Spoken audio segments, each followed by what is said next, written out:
రాజ్యాంగ హక్కుల పరిరక్షణ వేదిక ఆధ్వర్యంలో ఈవీఎంలు వద్దు బ్యాలెట్ పేపర్ ముద్దు అంటూ కార్యక్రమాన్ని నిర్వహిస్తున్నారు. అసలు ఈవీఎంలు ఎందుకు వద్దు అంటున్నారు, బ్యాలెట్ పేపర్ ఎందుకు కావాలనుకుంటున్నారు? అయితే ఇటీవల ఈవీఎంస్ మీద అయితే పెద్ద చర్చ జరుగుతుంది. ఈ చర్చల నేపథ్యంలో ఈ టాపిక్ మీద రౌండ్ టేబుల్ సమావేశం నిర్వహించడం, ఇది విజయవాడలో నిర్వహించడం అంతా కూడా ఆసక్తికరంగా మారింది. ఇందులో వక్తలు ఏం చెప్తారనేది వారి మాటలను విందాం. అందరికీ జై భీమ్. నా పేరు ఎండ్రపాటి అశోక్ కుమార్. నేను 2024 తెనాలి ఇండిపెండెంట్ ఎమ్మెల్యే కంటెస్టెడ్ క్యాండిడేట్గా పోటీ చేసి ఉన్నాను. అలాగే the Buddha society of India Andhra Pradesh రాష్ట్ర కార్యదర్శిగా పనిచేస్తూ ఉన్నాను. I'm Ambedkar right. ఈరోజు విజయవాడ గాంధీనగర్ ప్లస్ క్లబ్లో ఈరోజు ఈవీఎం వీవీప్యాట్ బ్యాలెట్ పేపర్ ముద్దు అనేటువంటి కార్యక్రమానికి రావడం జరుగుతుంది. రాజ్యాంగ హక్కుల పరిరక్షణ సమితి ప్రధాన కార్యదర్శి అయినటువంటి అలాగే అధ్యక్షులైనటువంటి మన సంగటి మనోహర్ గారి కార్యక్రమాన్ని ఏర్పాటు చేయడం జరిగింది. ఈ కార్యక్రమానికి ఇక్కడికి రావడం జరుగుతూ వచ్చింది. మిత్రులారా, ఈ రోజున ఈవీఎం వీవీప్యాట్లు అనేటువంటివి భారతదేశ వ్యాప్తంగా ఎంత దారుణమైనటువంటి పరిస్థితుల్లో ప్రజాస్వామ్యాన్ని కూని చేస్తున్నటువంటి విధానాలు కనబడుతూ ఉన్నాయి. అలాగే రాజ్యాంగం యొక్క విలువల్ని కూడా నాశనం చేసే పరిస్థితి కనబడుతూ ఉంది. కాబట్టి ప్రజాస్వామ్యం అనేటువంటిది ఎప్పుడైనా సరే వికసించాలి అనుకున్నప్పుడు, భారతదేశ వ్యాప్తంగా రాజ్యంలో పరిపాలన అనేటువంటిది ప్రజలకు చేరాలనుకున్నప్పుడు, ఎప్పుడైతే మనం ఓటు అనేటువంటిది మనకు ఆయుధంగా దొరికినటువంటి పరిస్థితుల నుంచి ఓటుని ప్రతి ఒక్కరు కూడా ప్రజాస్వామ్యంలో ఒకరికి వేసినటువంటి ఓటు ఇంకొకరికి వెళ్ళడం అనేటువంటిది, అలాగే ఒకరు వేసినటువంటి ఓటు అనేటువంటిది తర్వాత ఎక్కింపు జరిగే టయానికి ఎక్కువ పర్సంటేజ్ రావడం అనేటువంటిది ఈ రోజున దేశంలో సంక్షోభం తీసుకొచ్చే దిశగా ముందుకెళ్తున్నటువంటి పరిస్థితి కనపడతా ఉంది. అదేవిధంగా ఆంధ్రప్రదేశ్లో మేము కూడా ఎలక్షన్లో పోటీ చేసినప్పుడు ఎలక్షన్స్లో ఆ రోజున ఓటేసినటువంటి వ్యక్తులు చాలామంది మాకు చెప్పి ఉన్నారు, మీకు ఓట్లు వేసాం కదా ఏమైపోయినాయి అని. అలాగే లెక్కింపు అప్పుడు కూడా మీకు చాలా ఓట్లు రావాలి కదా ఏమైపోయినాయని చెప్తూ వచ్చా ఉన్నారు. అంటే ఎలక్షన్స్ ఓట్లు లెక్కింపప్పుడు ఒక్కసారిగా భారీ మెజార్టీ రావడం అనేటువంటిది ఈవీఎం వీవీప్యాట్ల మీద వ్యతిరేకత వచ్చేటువంటి విధానంగా ముందుకెళ్తా వచ్చింది. అలాగే ప్రజాస్వామ్యానికి విఘాతం కలిగే విధంగా వచ్చా ఉంది. రాజ్యాంగం మనం కల్పించినటువంటి ఓటు హక్కు అనేటువంటిది యువజనులు ఎంతమంది అయితే ఓట్లు వేశారో, ప్రజలు ఎంతమంది అయితే ఓట్లు వేశారో అది ప్రజాస్వామ్యబద్ధంగా వారికి చేరల. దాని విధంగా ఈ రోజున వాటి మీద ఆరోపణలు, అదేవిధంగా ఈవీఎం వీవీప్యాట్ల మీద ఎన్నో అనుమానాలు లేవనెత్తుతున్నటువంటి పరిస్థితి కనబడతా ఉంది. ఈ రోజున ఈవీఎం వీవీప్యాట్లు అనేటువంటివి ఎంత సంక్షోభంలో ఉన్నాయంటే, ఎక్కడైతే ఈవీఎం వీవీప్యాట్లతో ప్రెస్ చేసినప్పుడు ఒక 7 సెకండ్స్ మనకు డిస్ప్లే అవుతూ వస్తూ ఉంటుంది. ఆ 7 సెకండ్స్ డిస్ప్లే అయిన క్రమంలో 2-3 సెకండ్స్లోనే మాయమయ్యే పరిస్థితి కనబడుతూ ఉంటుంది. ఇవన్నీ కూడా టెక్నికల్గా ఏదో ఒక విధంగా ట్యాంపరింగ్ చేసేటువంటి విధానం, హ్యాకింగ్ చేసే విధానం కనబడుతూ వస్తూ ఉంది. మొన్న కూడా మనం సోషల్ మీడియాలో చూస్తూ ఉంటే కొన్ని ఆరోపణలు కూడా మనం వింటూ వస్తూ ఉన్నాం. అదేంటంటే ఈవీఎం వీవీప్యాట్లు అనేటువంటివి మనం చూస్తున్నటువంటి క్రమంలో ఛార్జింగ్ పెట్టేటువంటి విధానంలో అప్పటికి క్లోజ్ చేసినటువంటివి ఎప్పుడైతే ఓపెన్ చేస్తారో అప్పటికి 90% ఛార్జింగ్ అనేటువంటి ఉండటం జరుగుతూ వస్తూ ఉంది. అంటే ఓటింగ్ మిషన్స్ అనేటువంటివి ఏ విధంగా వాళ్ళు మేనేజ్ చేస్తూ ఉన్నారు. ఎలక్షన్ కమిషన్ అనేటువంటిది ప్రజాస్వామ్యబద్ధంగా ప్రజలకు జవాబుదారీతనంగా ఉండాలి. అలాంటి జవాబుదారీతనంగా ఉండాల్సినటువంటి ఎలక్షన్ కమిషన్ ఈ రోజున పారదర్శకత లేకపోవడం, నీతి నిజాయితీగా జరుగుతున్నటువంటి ఓటింగ్ అనేటువంటి సిస్టాన్ని కూని చేసే విధంగా ఉండడం, సమాధానం చెప్పకపోవడం అనేటువంటిది ఇక్కడ కనబడుతూ వస్తూ ఉంది. సుప్రీంకోర్టులో పిల్స్ వేసినా, హైకోర్ట్స్లో పిల్స్ వేసినా కానీ ప్రజా ప్రయోజనాల వ్యాజ్యం అనేటువంటిది ఎక్కడ కూడా వాళ్ళు జవాబుదారీతనంగా ఉన్నటువంటి పరిస్థితి కనబడతా ఉంది. అంటే న్యాయ వ్యవస్థను కూడా మేనేజ్ చేస్తున్నటువంటి పరిస్థితి, అలాగే ప్రజలు ఇచ్చినటువంటి ఓటును కూడా ప్రశ్నించుకోవాల్సినటువంటి పరిస్థితి ఏర్పడతా వచ్చింది. ప్రతి ఒక్క ఓటర్ కూడా నేను ఎవరికి వేశాను అంటే ఈ రోజున పార్టీ ఫిరాయిస్తున్నారు. అంటే ఏంటి, ఒక పార్టీలో ఒక గుర్తులో గెలిచి ప్రజల యొక్క ఆమోదం పొందినటువంటి వ్యక్తి పార్టీ ఫిరాయిస్తున్నారు. దాని మీద కూడా ఎక్కడ కూడా ప్రజాస్వామ్యబద్ధంగా మాట్లాడుతున్న పరిస్థితి లేదు. అదేవిధంగా మీరు గమనిస్తూ పోతా ఉంటే రాజ్యాంగంలో మనకు రాజ్యాంగం కల్పించినటువంటి ఓటు హక్కు అనేటువంటిది 18 సంవత్సరాలు నిండినటువంటి ప్రతి ఒక్క వ్యక్తి కూడా ఓటు వేయాలని చెబుతూ ఉన్నారు. అంటే విచక్షణ, విజ్ఞత, విమోచన కలిగినటువంటి పరిస్థితుల్లో విశాల దృక్పథంతో నన్ను పరిపాలించేటువంటి వ్యక్తి సరైనటువంటి వ్యక్తి కాదా అని నిర్ణయించుకుని ఆ యొక్క మనిషికి తగ్గట్టుగా, ఆ యొక్క పార్టీలు తగ్గట్టుగా వర్గాలుగా ఏర్పడేటువంటి ప్రజలు ఆ యొక్క ఓటుని ప్రజాస్వామ్యంలో ఇస్తూ ఉన్నారు. ఈ రోజున ఈ ఓటు అనేటువంటిది ఎన్ని విధాలుగా మారుతుందో మీరు గమనిస్తూ పోతూ ఉండవచ్చు. కొన్ని పరిస్థితులు గమనిస్తూ పోతా ఉంటే టెక్నాలజీ అనేటువంటిది ఈ రోజున మనకు ఏ విధంగా పారదర్శకత ఉండాలి అంటే, ఈ రోజున మనం ఛార్జింగ్ పెట్టుకుంటున్నాం, మొబైల్కి ఛార్జింగ్ పెట్టుకుంటుంటే ఈ రోజున ఒక పర్సెంటేజ్ చూపిస్తూ ఉంటుంది. ఆ పర్సెంటేజ్ చూపిస్తూ ఉంటే 90% అనేటువంటిది వస్తూ ఉంటుంది. వాడేసిన తర్వాత 50% వచ్చిందని చెప్తా ఉంటుంది. అదేవిధంగా ఈవీఎం వీవీప్యాట్లు ఛార్జింగ్ పెట్టిన తర్వాత 90% ఎలా వస్తాయి? ఇది మనం గమనించాల్సినటువంటి విషయం. కాబట్టి అట్లాగే అంతుచక్రమైన విధంగా ఫలితాలు తారుమారవటం, అదేవిధంగా నాది గెలుపు అనుకున్నటువంటి వ్యక్తులు అప్పుడు ప్రజలు మొత్తం కూడా ఎక్కడైతే ప్రజాస్వామ్యబద్ధంగా మరి వాళ్ళు ఎలక్షన్లో మరి క్యాంపెయిన్ చేస్తున్నటువంటి పనుల్లో విస్తృతంగా జనాలు అక్కడికి చేరుకుని మరి ఆ యొక్క మద్దతు తెలుపుతున్నటువంటి పరిస్థితుల్లో, ఓటు తెలుపుతున్నటువంటి పరిస్థితుల్లో అసలు ఊహించినటువంటి విధంగా కొంతమంది కొత్త వ్యక్తులు కూడా గెలుపొందడం జరుగుతూ వచ్చింది. అది గమనించండి మిత్రులారా. నేను పోటీ చేసినప్పుడు నాకు 139 ఓట్లు వచ్చాయి. నేను ఇండిపెండెంట్గా పోటీ చేశాను. ఎందుకంటే ప్రజాస్వామ్యంలో మనం పోటీ చేయడం అనేటువంటిది మనకు హక్కుగా భావించినటువంటి పరిస్థితుల్లో యువత రాజకీయాలకు రావాలని చెప్తా ఉన్నారు, యువత ప్రజాస్వామ్యంలో ముందుకెళ్ళాలని చెప్తా ఉన్నారు, ఓటు అనేటువంటిది ఆయుధంగా చెప్తా ఉన్నారు. ఈ రోజున ఓటు అనేటువంటి ప్రజాస్వామ్యంలో మరి ఎన్నో విధాలుగా సంక్షోభం గురవుతున్నటువంటి పరిస్థితి కనపడతా ఉంటుంది. మరి యువతకి ఏ విధంగా మరి భరోసా కల్పిస్తూ ఉంటారు అంటే ఎవరైతే మరి కుల ప్రాతిపదికన, ఎవరైతే మత ప్రాతిపదికన ఉన్నారో కులం మతం ఏర్పడిపోయి ఓటుకి అనుసంధానంగా మారిపోయి ఈ రోజున దేశవ్యాప్తంగా ఆధిపత్యపు సంపన్న వర్గాలన్నీ కలిసి ఒకటయ్యి పెట్టుబడి పెత్తందారి భూస్వామ్య వ్యవస్థలన్నీ ఒకటైపోయేసి ఈ రోజున ప్రజాస్వామ్యాన్ని కూని చేస్తున్నటువంటి పరిస్థితి కనపడతా ఉంటుంది. భారతదేశ వ్యాప్తంగా మరి అన్ని రాష్ట్రాల్లో కూడా ఇదే పరిస్థితి కనపడతా ఉంది. నార్త్లోను సౌత్లోను ఇదే విధంగా కనపడతా ఉంది. కాబట్టి బీజేపీ ఏదైతే ఉందో పరిపాలిస్తున్నటువంటి పరిస్థితుల్లో, అదేవిధంగా ఏదైతే ఆంధ్రప్రదేశ్లో మరి కూటమి ప్రభుత్వం బీజేపీ, జనసేన, అదేవిధంగా మరి మిగిలినటువంటి పార్టీ ఏదైతే ఉందో టీడీపీ పార్టీ, ఇవన్నీ కలిసి ఒక కూటమిగా ఏర్పడ్డాయి. ఈ కూటమిగా ఏర్పడేటువంటి వాళ్ళు అత్యధిక మెజార్టీ గెలుపొందడం జరుగుతూ వచ్చింది. అంటే ఎవరైతే అంతకుముందు ఉన్నటువంటి పార్టీలు ఉన్నాయో ఆ పార్టీలు మరి ఓటమి చూడాల్సిన పరిస్థితి ఏర్పడతా వచ్చింది. అంటే ప్రజాస్వామ్యంలో గెలిస్తే వాళ్ళ వీర అనేటువంటి విధంగా మారిపోయి ఈ రకంగా ఉన్న పరిస్థితుల్లో యువత ఏ విధంగా రాజకీయాలకు వస్తాయి, యువత ఏ విధంగా వీవీప్యాట్లని మరి ప్రజలు ఏ విధంగా వీవీప్యాట్లు నమ్మి ఓట్లు వేస్తూ ఉంటారు. అంటే ఒక్క క్షణంలోనే మీరు ఓటేస్తున్నారు అనుకోబాకండి. అది దేశం యొక్క ప్రగతిని, దేశం యొక్క అభివృద్ధికి, దేశం యొక్క ఏదైతే మరి ఔన్నత్యంతో రాజకీయంగా పరిపాలపడుతుందో, దిశ నిర్దేశం చాటబడుతుందో ఆ రాజ్యాంగం యొక్క ఆ యొక్క విలువల్ని, ఆ యొక్క నీతిని, ఆ నిజాయితీని, ఆ యొక్క పారదర్శకతని నాశనం చేసేటువంటి దిశలో మరి పరిపాలకులు ఉన్నారు. వ్యవస్థలు మొత్తం మేనేజ్ చేస్తూ ఉన్నారు.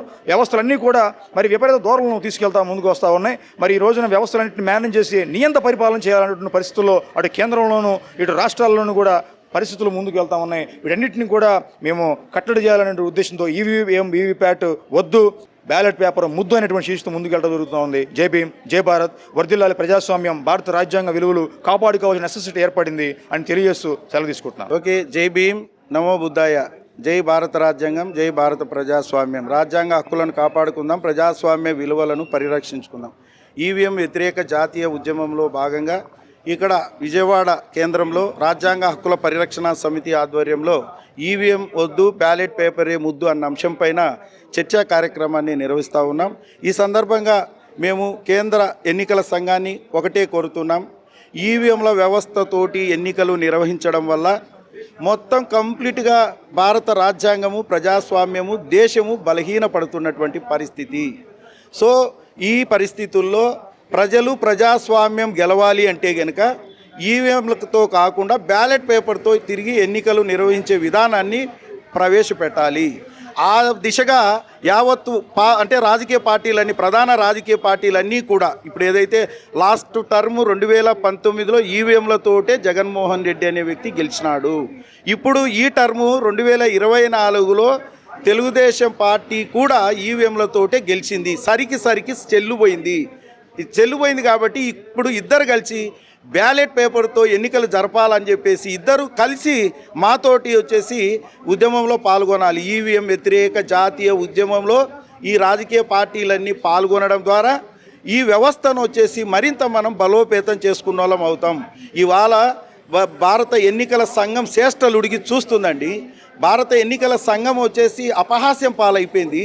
దొంగ ఓట్లతోటి, రిగ్గింగ్ ఓట్లతోటి, తర్వాత ఈ యొక్క ఈవీఎంలతోటి కంప్లీట్గా దానికి ఉన్న స్వతంత్ర ప్రతిపత్తినంతా కూడా గంగపాలు చేసింది.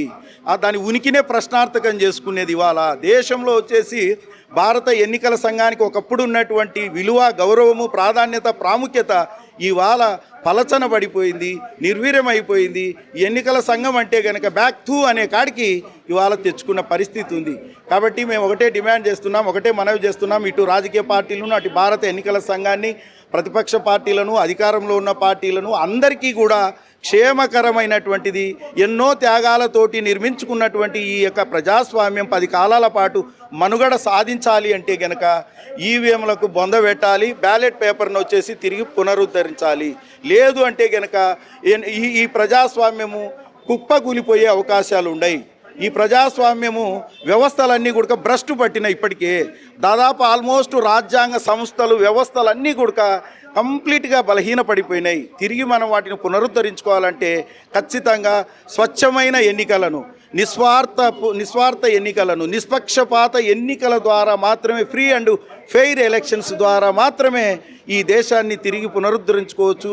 ఈ వ్యవస్థలన్నిటినీ తిరిగి మనం వచ్చేసి పూర్వ వైభవం తెచ్చుకోవచ్చు అని చెప్పేసి కూడా ఈ సందర్భంగా మనవి చేస్తూ, మీరు మేము మనమందరం ఓటక్కు ఉన్నటువంటి ప్రతి ఒక్కరూ కూడా ఈవీఎంలు వద్దు, బ్యాలెట్ పేపరే ముద్దు అన్న వాద నినాదంతో ఈవీఎం వ్యతిరేక జాతీయ ఉద్యమంలో భాగస్వాములు అవడం ద్వారానే ఈ కళను సాకారం చేసుకోవచ్చు అని చెప్పేసి ఈ సందర్భంగా మనవి చేస్తూ సెలవు తీసుకుంటున్నాను. జై భారత రాజ్యాంగం. నా పేరు షేక్ హుమేరా, మహాజన రాజ్యం పార్టీలో నేను కోశాధికారిగా ఉన్నాను. ఈవీఎంల గురించే మేము మాట్లాడేదానికి నిర్ణయించుకున్నాము. ఈవీఎంలు వద్దు, బ్యాలెట్ పేపరే ముద్దు అన్నట్టు అవునండి. ఇదంతా స్పష్టంగా లేదు. ఈవీఎం ఎవరు వేసినా కూడా ఓటు ఒకరికే వెళ్ళిపోతా ఉంది. అందరికీ ఎవరు వేసినా కూడా అసలు ఎమ్మెల్యేలకే తెలియదు, ఎంపీలకు కూడా తెలియదు, ఎవరికి తెలియడం లేదు కదా. అందుకని ఇదైతే మనకు తెలుస్తుంది ఎవరు వేసినా, ఇది ఒత్తడం పోవడం, వాళ్ళకి వచ్చిన వరకు కూడా వాళ్ళు చూసుకోవడం లేదు. అందుకు మాకు స్పష్టంగా ఇవి బ్యాలెట్ పేపరే కావాలని కోరుకుంటున్నాం. ఏ కమ్మిన్ పిరా, హైకోర్టు లాయరు, జాతీయ సమన్వయకర్త, రాజ్యాంగ హక్కుల పరిరక్షణ సమితి. మేము ఈరోజు అనగా 9 ఆగస్ట్ 2025న గాంధీనగర్ ప్రెస్ క్లబ్లో విజయవాడలో ఈవీఎంలు వద్దు, బ్యాలెట్ పేపర్లే ముద్దు కార్యక్రమాన్ని, చర్చా వేదికను ప్రారంభించాం. ఎందుకంటే 2018లో తెలంగాణలో ఎన్నికల ప్రయోగం చేసి ఈవీఎంల ద్వారా ఎలా మోసం చేయొచ్చు, ఈవీఎంల ద్వారా ఎలా గెలవచ్చు అనే పద్ధతిలో బీజేపీ, టీఆర్ఎస్ రెండు కలిసి అక్కడ ప్రయోగం చేశాయి. ఆ తర్వాత దేశమంతటా వ్యాపింపజేసి 2019 ఎన్నికలు, 2024 ఎన్నికలు అన్నీ కూడా ఇలా ఈవీఎంల మోసాలతో గెలుస్తున్నారు తప్ప ప్రజా ఓటుతో గెలవడం లేదు. ప్రజలు తమ ఓటు ఎవరికి వేశామనేది వాళ్లకు నమ్మకమే లేదు. ఈ విధంగా ప్రజాస్వామ్యాన్ని ఖూనీ చేసినటువంటి ఎన్నికల కమిషన్, బీజేపీ పార్టీ బొందబెట్టాలి. అందుకోసమే ఈవీఎంలను తొలగించాలి. బ్యాలెట్ పేపర్లలో ఎన్నికలు జరిగినట్లయితే బ్యాలెట్ పేపర్లలో ఈ ఓటు మనం ఎవరికి వేశామనేది తమ కంట తాము చూసి తమ గుర్తుకు, తమ నచ్చిన ఎమ్మెల్యేకు, ఎంపీకి ఓట్లు వేస్తారు. కాబట్టి అప్పుడే అది నమ్మకంగా ఉంటుంది, ప్రజాస్వామ్యం వర్ధిల్లుతుంది. ప్రజాస్వామ్యాన్ని నిలువరించాలంటే, కొనసాగించాలంటే, బహుజన రాజ్యం రావాలంటే తప్పనిసరిగా బ్యాలెట్ పేపర్లలోనే ఎన్నికలు జరగాలి. మోసాలతో కూడుకున్న ఈవీఎంలను తక్షణం నిలుపుదల చేయాలని డిమాండ్ చేస్తున్నాం. జయబాబు, నన్ను జయాంధ్ర జయబాబు అని అంటారు. నేను సోషలిస్టు కూటమి జాతీయ కార్యదర్శి. ప్రధానంగా దేశవ్యాప్తంగా అన్ని రాష్ట్రాల నుండి బ్యాలెట్ మీద ఒక ఆందోళన జరుగుతూ ఉంది. ఆ ఆందోళనలో భాగంగా అన్ని రాష్ట్రాల్లో కూడా ఈవీఎంలకి వ్యతిరేకంగా ప్రజలు తమ భావజాలాన్ని మీడియా ముందుకు తెస్తున్నారు.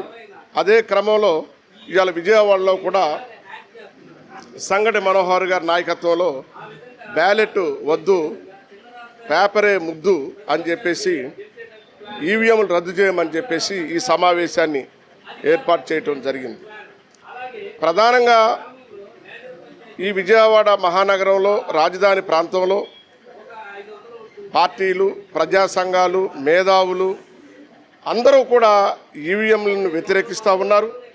దీని మీద కేంద్ర రాష్ట్ర ప్రభుత్వాలు తక్షణ నిర్ణయాన్ని తీసుకోవాలని చెప్పేసి ప్రధానంగా దాంట్లో భాగంగా మేము కూడా సోషలిస్టు కూటమి కూడా ముందుకు తీసుకొస్తూ ఉంది. ప్రజా నిర్ణయాన్ని గౌరవించమని అడుగుతూ ఉన్నాం. ఎందుకంటే సుప్రీంకోర్టులను కూడా చాలామంది, చాలా పార్టీల నాయకులు ఈవీఎంల మీద ఆశ్రయిస్తూ ఉన్నారు. కాబట్టి ఒక నిరాశ, నిస్పృహ అనేది పౌర సమాజంలో నెలకొని ఉంది. కాబట్టి ఓటును సక్రమంగా ఉపయోగించుకోవాలి. బ్యాలెట్ మీద నొక్కంగా అది ఎటు వెళ్తుందో ఎవరికి తెలియని పరిస్థితి. ఇంతకు ముందంటే కళ్ళతో చూసేవాళ్ళం. ఇక్కడ గుర్తు కనబడినప్పటికీ, గుర్తు పడినప్పటికీ, మరి ఓటు పడినప్పటికీ ప్రధానంగా 1500 ఓట్లుంటే 2000 ఓట్లు పోలవుతూ ఉన్నాయి. ఇది బ్యాలెట్ మీద మరి ఎలా ఆలోచించాలి? ఈ 1500 ఓట్లుంటే 2000 ఓట్లు పోలైతే దాన్ని ఏ విధంగా చూడాలి బూత్లో అనేది ఒక సందిగ్ధత ఏర్పడతా ఉంది. నేను కాదు, పార్టీలు, ప్రజా సంఘాలు మొత్తం కూడా దీని మీద ఆందోళన వ్యక్తం చేస్తూ ఉన్నాయి. ఇటుపక్క ఒక కాంగ్రెస్ పార్టీ కూడా రాహుల్ గాంధీ కూడా మన స్పష్టంగా ఆయన కూడా మాట్లాడాడు, పార్లమెంట్లో మాట్లాడాడు, బయట మాట్లాడాడు. ఈవీఎంల మీద మరి చాలా అన్యాయం జరుగుతూ ఉంది, దీన్ని సరిదిద్దాలని చెప్పేసి రాహుల్ గాంధీ గారు చెప్తా ఉన్నారు. అట్లనే వివిధ పార్టీల నేతలు, సోషలిస్టు ముఖ్యమంత్రులు కూడా, ప్రాంతీయ పార్టీ నేతలు కూడా దీని మీద ఈవీఎంల మీద మాట్లాడుతూ ఉన్నారు. కొంతమందిలో ఒక అభిప్రాయం ఏంటంటే ఓడినటువంటి వాళ్ళు అట్లాగే మాట్లాడతారులనే ఒక చిన్న చూపు ఉంది. ఓడినా గెలిచినా ఓట్లు తక్కువ ఉన్న చోట ప్రాంతంలో ఒక బూత్లో ఎక్కువ ఓట్లు వస్తే దాన్ని ఎలా చూడాలి? కాబట్టి ఇది సరైనటువంటి నిర్ణయం కాదనేది మా అభిప్రాయం. అందుకనే ఈవీఎంని రద్దు చేసి ప్రధానంగా బ్యాలెట్ పేపర్ని పెట్టాలన్నది పౌర సమాజ పక్షంగా, సోషలిస్టు వాదులుగా మేము ఈ వాదాన్ని పౌర సమాజ పక్షంగా ముందుకు తీసుకొస్తామని తెలియజేస్తా ఉన్నాం. స్వామండి, సోషలిస్ట్ కూటమి రాష్ట్ర కార్యదర్శిని. ఈ ఈవీఎం ప్యాడ్ల మీద ఈ రోజున ఈ సమావేశానికి మరి రావటం జరిగింది. ఈవీఎం ప్యాడ్లు అనేది పచ్చి మోసంగా కనపడుతుందండి. ఎందుకు అంటే క్లియర్గా కనపడుతుంది. ఈ రోజున మనం వేసే ఓటు మనం ఎవరికి వేస్తున్నాం అనేది మన కళ్ళ ముందు కనపడుతుంది, కానీ అక్కడ వచ్చే వరకు లోపల ఏం జరుగుతుందో ఆ ప్రోగ్రామ్స్లో తెలియట్లా. తీరా కౌంటింగ్ వచ్చే వరకు మనం వేసిన ఓట్లు ఎటెళ్ళినాయి అనే ఆ భావన కలుగుతుంది ప్రతి ఒక్కరికి. ఈ ఈవీఎం ప్యాడ్లు అనేది చాలా అసలు అనాగరికంగా అనిపిస్తుంది. నిజంగా మన ఓటు మనం ఎవరికి వేస్తున్నాం అనేది మనకి అవగాహన లేకుండా చేస్తుంది ఈవీఎం ప్యాడ్. ఈవీఎం ప్యాడ్ అనేది ఎలక్ట్రానిక్ రంగం ఈ రోజున ఎంత అభివృద్ధి చెందిందంటే, ఈ రోజున నువ్వు బ్యాంకులో అమౌంట్ వేసుకుంటే నీకు తెలియకుండానే హ్యాక్ చేసి నీ బ్యాంకులో అమౌంట్ను కాజేస్తున్నారు. అలాగే నువ్వు వేసిన ఓటును కూడా అదే సిస్టంలో కాజేస్తున్నారు. అధికార పార్టీ తనకు ఇష్టం వచ్చిన పద్ధతిలో ఈ రోజున ఎంత మోసకరంగా ప్రయత్నాలు చేస్తుందంటే, చిన్న రాష్ట్రాలేమో ప్రతిపక్ష పార్టీలు గెలుస్తాయి, పెద్ద రాష్ట్రాలేమో అధికార పార్టీలు గెలుస్తాయి. ఇది ఎక్కడ న్యాయం? ఇది ధర్మమా? ఈవీఎం ప్యాడ్లో ఎంత మోసం జరుగుతుంది? అసలు ఇది సత్యానికి విరుద్ధంగా ఉంది ఈవీఎం ప్యాడ్లు. అందుకని పాత పద్ధతిలోనే బ్యాలెట్ పేపర్ని ప్రవేశపెట్టి మన ఓటు మనం నచ్చిన నాయకుడికి వేసుకొని ఈ భారతదేశ రాజ్యాంగాన్ని, ఈ భారతదేశ చట్టాలను కాపాడుతారని మీ అందరికీ తెలియజేసుకున్నాను. షేక్ జలీల్, నవరంగ్ కాంగ్రెస్ పార్టీ వ్యవస్థాపక జాతీయ అధ్యక్షులు. నేను కాశ్మీర్ నుండి కన్యాకుమారి వరకు 543 స్థానాల్లో పోటీ చేసిన పార్టీ దేశంలో ఏకైక పార్టీ నవరంగ్ కాంగ్రెస్ పార్టీ. నేను ఢిల్లీ చాందిని చౌక్ ఎంపీ నుంచి పోటీ చేసిన, వయనాడు నుంచి పోటీ చేసిన, ఎమ్మెల్యేలని నుంచోబెట్టిన, ఎంపీలని నుంచోబెట్టిన ఈ ఈవీఎం వ్యవస్థని రద్దు అయినట్లయితే మన స్వాతంత్రం కోసం 75 సంవత్సరాలు పోరాడి ఈ స్వాతంత్రాన్ని ఏ విధంగా తెచ్చుకున్నామో ఆ స్వాతంత్రాన్ని హరిస్తున్న ఈ ఈవీఎంలను నిషేధించాలని నేను అమెరికాలో ట్రంప్ గారికి కూడా వినతి పత్రం ఇవ్వడం జరిగింది. వాషింగ్టన్ డీసీలో నేను ట్రంప్ గారికి వినతి పత్రం ఇస్తే అక్కడ ట్రంప్ ప్రతినిధి వాళ్ళు వెంటనే ఈ ఈవీఎంలపై భారతదేశంలో మాకు అవగాహన ఉంది, 201 దేశాల్లో జరుగుతున్న తతంగాన్ని అంతా కూడా మేము చూస్తూనే ఉన్నాం, పరిశీలిస్తూనే ఉన్నాం. వెంటనే దాని మీద కౌంటర్ ఇవ్వటం జరిగింది. ఆంధ్రప్రదేశ్లో భారతదేశంలో ఈవీఎంలపై మరి హ్యాకింగ్ జరిగింది.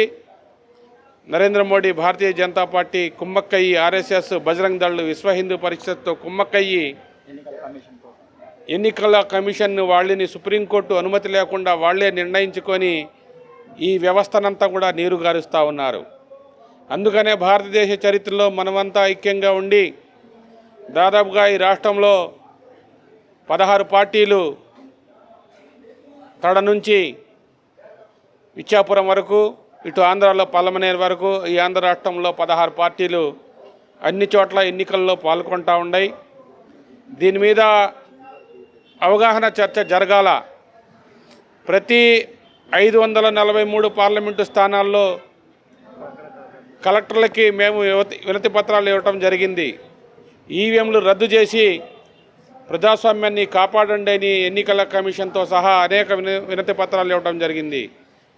కానీ అధికారంలో ఉన్న ప్రభుత్వం అపహాస్యం చేస్తూ ఉన్నది, దేశాన్ని యొక్క ఎన్నికల వ్యవస్థని నిర్వీర్యం చేస్తూ ఉన్నది. అందుకనే దేశవ్యాప్తంగా దీనిపై చర్చ జరగాల. మరి అదేవిధంగా నా దగ్గర ఉన్న కొంత మెటీరియల్ని రాహుల్ గాంధీకి కూడా ఇవ్వటం జరిగింది. ఆంధ్రప్రదేశ్లో ఏ విధంగా ఎన్నికలు ఓటమిని ఏ విధంగా ఇచ్చేసాయో, మనకి ఎన్ని నోట్లు వచ్చినాయో ఈ ఆంధ్రప్రదేశ్ నివేదిక రాహుల్ గాంధీ గారికి నేను ఇవ్వటం జరిగింది. మరి అదేవిధంగా వైనాడులో కూడా ప్రియాంక గాంధీ గారు పోటీ చేసినప్పుడు మేమంతా అక్కడ కూడా ప్రియాంక గాంధీని ఓడించాలని ఒక ప్రత్యేక కార్యాచరణ చేస్తే నేను అక్కడ వైనాడు ఎంపీగా పోటీ చేసి ఆ యొక్క జిల్లా కలెక్టర్ గారితో మేడం గారితో అనుసంధానం చేసుకొని మరి ప్రియాంక గాంధీ గెలుపు కోసం మేమంతా కృషి చేశాం. మేము ఒకటే కోరుకుంటా ఉన్నాం, ఎన్నికల కమిషన్ అయినా, రాష్ట్రపతి అయినా, సుప్రీంకోర్టు చీఫ్ జస్టిస్ అయినా ఈ ఈవీఎంలను రద్దు చేసి బ్యాలెట్ ద్వారా ఎన్నికలు నిర్వహిస్తే భారతదేశానికి ప్రజాస్వామ్యం వస్తుందని, ప్రజాస్వామ్యాన్ని కాపాడాలంటే ఈవీఎంలను రద్దు చేయాలని నవరంగ్ కాంగ్రెస్ పార్టీ తరఫున నేను డిమాండ్ చేస్తా ఉన్నాను. ఓ విధంగా చెప్పాలంటే ఈవీఎంల మీద అయితే పెద్ద ఎత్తున చర్చ ప్రారంభమైందని చెప్పుకోవాలి. ఇటీవల రాహుల్ గాంధీ చేసినటువంటి చర్చల నేపథ్యంలో అన్ని రాజకీయ పార్టీలు రాష్ట్ర వ్యాప్తంగా విజయవాడలో అయితే సమావేశమై రౌండ్ టేబుల్ సమావేశం నిర్వహించారు. ఇందులో ఖచ్చితంగా ఈవీఎంలు రద్దు చేయాలని, బ్యాలెట్ పేపర్లతో ఎన్నికలు నిర్వహించాలని అయితే వారు డిమాండ్ చేస్తున్నారు. గత 2019 ఎన్నికలే కావచ్చు, 2024 ఎన్నికలే కావచ్చు, పూర్తిగా ఈవీఎంలు హ్యాకింగ్ చేసి విజయాలు సాధించారని చెప్పని వారైతే ఆరోపిస్తున్న పరిస్థితిని మనం చూడవచ్చు. తప్పనిసరిగా కేంద్ర ప్రభుత్వం ఈ ఈవీఎంలు రద్దు చేసి సుప్రీంకోర్టు సూచనల మేరకు ముందుకు నడుచుకుంటూ బ్యాలెట్ పేపర్ విధానంలోనే ఎన్నికలు నిర్వహించాలని వారు డిమాండ్ చేస్తున్నారు. లేని పక్షంలో భవిష్యత్తులో మరిన్ని ఉద్యమాలు చేపడతామని హెచ్చరిస్తున్నారు. వీడియో జర్నలిస్ట్ రెహమాన్తో నాని, ఏపీ అమరావతి, భారత్, విజయవాడ.